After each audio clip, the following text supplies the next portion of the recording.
I beat Pokemon Platinum with only one move. Pokemon Platinum is the definitive version of one of the best generations of Pokemon, Generation 4, the region of Sinnoh, with its great new Pokemon, great locations, and great story. The adventure you go on with your team of Pokemon is truly awesome. But what if you only used one Pokemon at a time? And what if that Pokemon only used one move at a time? Then you would get a tough, fun challenge that may have taken me 13 hours to complete. The rules I set for myself were simple. I could only use one Pokemon at a time, I could pivot to any move, but I have to delete my previous move. I'm allowed to have HM buddies, I'm allowed to use items in battle, and I'm allowed to pivot Pokemon, but I cannot use the original Pokemon for the rest of the run. Here's how it went. I'm Gamer, and this guy's 4 moves, because we would never want to be like this guy. And after too much story, I chose Turtwig as my starter, because he's the only starter that isn't weak to the first couple gyms. The move Turtwig has is Tackle, which we easily use to take out the rival's Chimchar. Then, we got the Pokedex and named him Boris. Things were going good as I breezed through the game to Route 203, where I took on 4 moves this time, with Boris at level 9 and took my first wideout. But I came back with Boris at level 11 and took him down with the help of a few potions. After that, I made my way to Orberg, where I told Rourke to stop flexing that his Geodude can break a rock, and then grinded Boris up to level 19, where he evolved into a Grottle and learned Razor Leaf, a stab grass type move that is 4 times effective against most of Rourke's Pokemon. After that, I took on Rourke and promptly swept his entire team, earning me my first badge. To get to Eterna City, I had to pass through Floroma Town and the Valley Windworks, which proved harder than first thought. The first few grunts weren't problems at all, but if you've played Gen 4 before, you know the problem Mon I ran into. That's right, Commander Mars and her stupid freaking Perugly, with its BST of 452, comprised of really high speed and good defense and special defense. But her first Pokemon, Zubat, was a problem too, because it would have the time to poison me and get me to low HP before going into Perugly.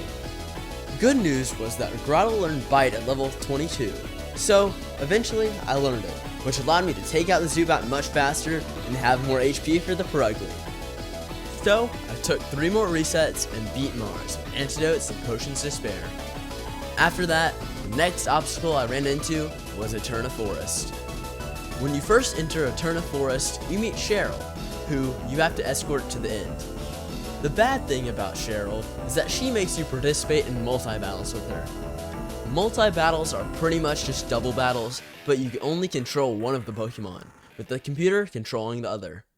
So after flawlessly navigating Eterna Forest, I made it to the end, and said goodbye to Cheryl as I entered Eterna City to take on the second gym.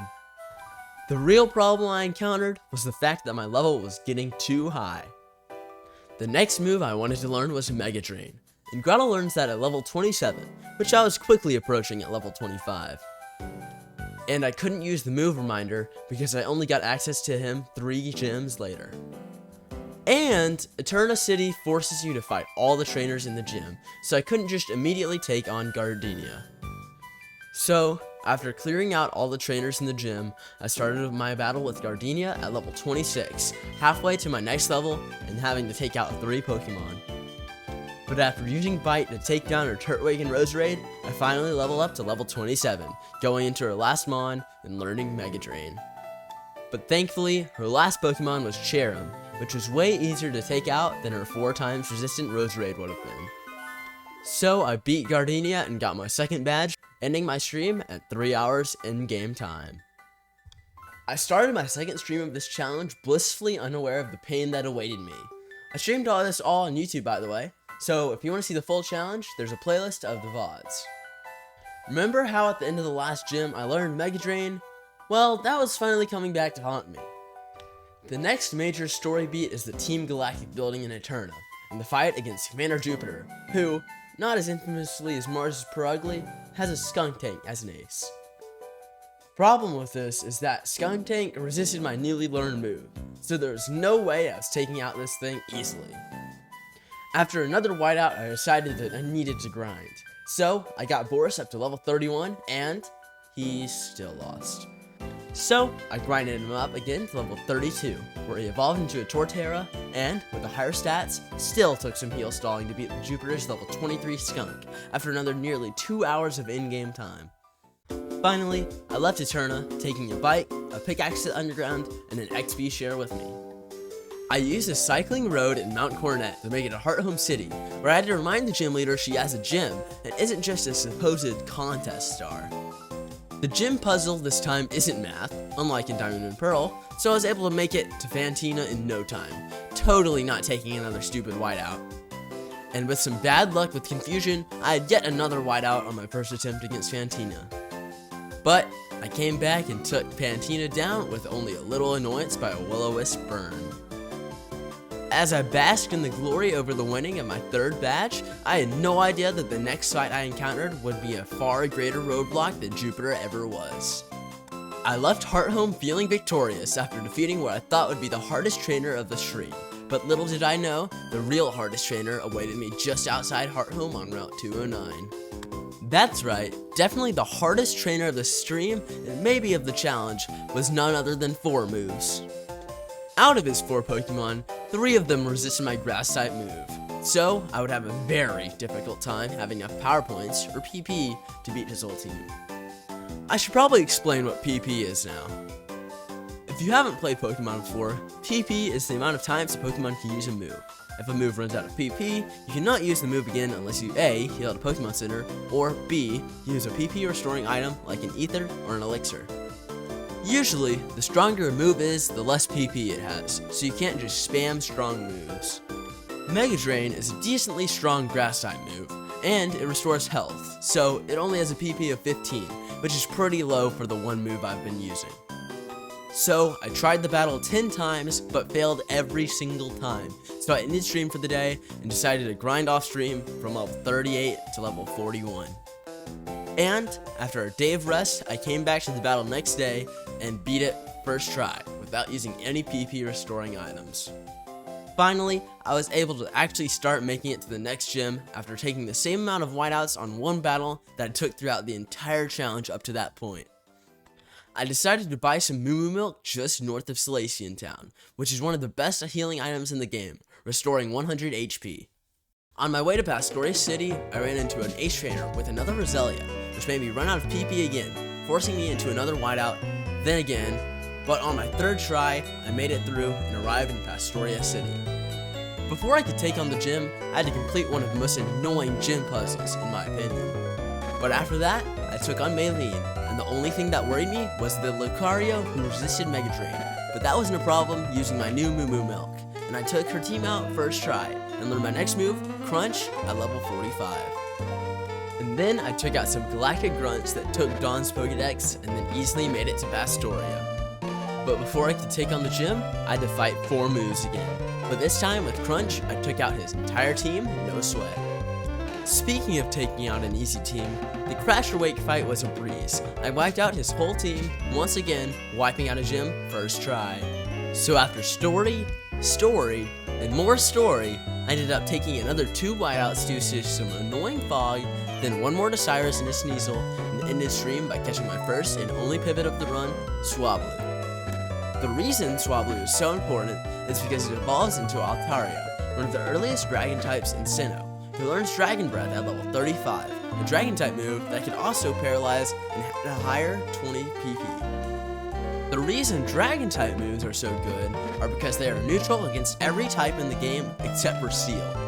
I know what you're thinking, aren't fairy types immune to dragon type moves? But then, I'd remind you fairy types weren't introduced until 2 generations later, in Gen 6, so there was no worry about that.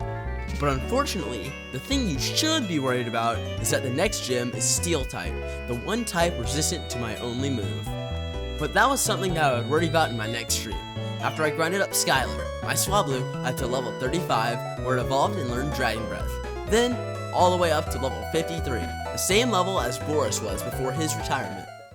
So, I took Skylar to Canalave City, where she easily took out 4 moves nearest team, and entered the 6th gym, which I also know as the Underworld, and you'll figure out why soon. The first trainer had a Steelix that had Torment, forcing me into a different move, causing me to reset, and have to go all the way back to before I fought 4 moves. Which meant I had to go all the way back to Candelave, get strength from Iron Island, and enter the gym again, attempt the first trainer again, then white out again, and again, for a total of 3 more whiteouts. But I made my way through the rest of the gym with only 1 more whiteout, then I proceeded to battle Byron 17 times before I finally beat him, for a total of 45 whiteouts. The reason this battle was so hard was because I had to conserve enough PP to beat 4 Pokemon resistant to my only move. So I ended up using an Ether to restore 10 PP against his Ace Bastiodon, then finish off his Steelix, who happened to have Ice Ray. I did beat him though, which is all that counted, as I finally earned my 6th badge after 16 hours of in-game time. After getting my 6th badge, I progressed through more story, including taking out Saturn, who wasn't nearly as tough as his fellow commanders were. I also helped out Dawn, then made my way to Sinnoh Point City and entered the gym. I took a whiteout, or 2, or 3, while trying to get to the leader, but I still felt pretty confident going into the battle with the gym leader of Sinnoh Point City, whose name I refuse to say. Even though Skylar was 4 times weak to the Ice-type moves that were this gym's specialty, I decided to just go for it and see if I could get lucky. The Sneasel was pretty easy to wipe out, and on my first attempt, I was feeling pretty good going into the ace, Frostlass. Unfortunately, Frostlass had Blizzard, so I got wiped out. That's when I realized that this Frostlass would probably have to miss a few Blizzards for me to win the fight, which should have been fine considering it has a 25% chance to miss. And you know what they say, if it's not 100% accurate, it's 50% accurate. After hoping for good luck, on my 3rd attempt, I got good enough RNG to make it to the 3rd Pokemon, Abomasnow. But this time, instead of 75% accurate Blizzard, I had to deal with 100% accurate Avalanche. So my plan this time was to heal after every hit and waste its 10 turns. This plan worked, and I ended up facing off against the last Pokemon, Pillow-Swarm, who also had Avalanche. So I tried the same strat, but this time I wiped. After 3 more tries, I stopped for the day, and decided to come back the next day. So I came back and instantly took another 18 whiteouts before deciding I should buy some more potions to outlast Pillow-Swine's avalanches. And I took another 2 whiteouts while trying to get back to the gym leader, but once I did, I beat it on my first try. So, after the world ending, and I'm not talking about the Giratina stuff, that was just free XP, I'm talking about my PC crashing 3 times, I made my way to the 8th gym to take on Volkner. Volkner wasn't that tough, I just needed to think a little bit after taking a whiteout to one of his gym trainers and him, but otherwise it was a breeze. Victory Road wasn't hard, except for me thinking that I could make it through in one go, so I took a whiteout, but after that I easily made it to the Pokemon League. I knew there would be some tough battles there, but my last battle against 4 moves was not one of them. I wiped out his team of weak Mons and then ended my stream for the day. Now, off stream, I collected all of the accessible PowerPoint increasing items in the game, as well as enough PowerPoint ups to max out Dragon Breath's amount of Reese's. I also told my stream that even though Skylar was only about level 80, I would only level her up to level 100 if completely necessary. Then, I sold all of my unnecessary items and bought as many healing and battle items as I could. I went through a test run, therefore taking another whiteout, but I think that it was well worth it to scout out beforehand. Anyway, the first member of the Elite Four was Aaron, whose only big problem was a Vespiquen with Pressure, an ability that doubles the amount of power points per move use. So, I set up on the Yanmega with X specials and easily swept the rest of his team. Going into the next Elite Four member, Bertha, I put on a Citrus Berry, which would heal me a bit under pressure. Once I got into the battle, I also decided to use some X defenses to be safe. Sadly, my Citrus Berry was used fairly early on, but I think that it still served its purpose fairly well. Now those X defenses were finally helping out, as Bertha's Rhyperior had Avalanche, but Skylar could easily take them now. It also helped out with Gliscor's Ice Fang, which froze me once, but I had the items to heal it off. Moving on, now it was time to deal with the third Elite Four member, Flint, the Fire-type trainer that used to only have 2 Fire types, but not in this game. But he still wasn't a problem. The only Pokemon I was held up by was Flareon with Will-O-Wisp, which had the chance to burn me. But, like the Freeze, I easily healed it off and took out the rest of his team. And the final member of the Elite Four, Lucian, only had 1 tough Mon, Bronzong, which only caused me to use max ether and a lot of hyper potions. But after that, Alakazam gave me a close call, but then I finally beat Lucian. I could spend a long time building up the final battle against the champion Cynthia, but it ended up being pretty easy. I just set up on Spirit Tomb, max stats, and one-shotted everything except for Lucario, which I 3-shotted, and Milotic, which I 2-shotted. So, after a long journey with only one move at a time, I finally beat this Pokemon Platinum challenge. I had a lot of fun doing this challenge, and if there are any more challenges you want me to do, make sure to tell me in the comments section. Also, make sure to subscribe so you don't miss another awesome challenge to try yourself. And I know this was a pretty long video, so if you want to see a shorter challenge, check out my Mario Kart video also. After nearly 24 hours of game time, not including resets, and 82 whiteouts, that's how I beat Pokemon Platinum with only one move.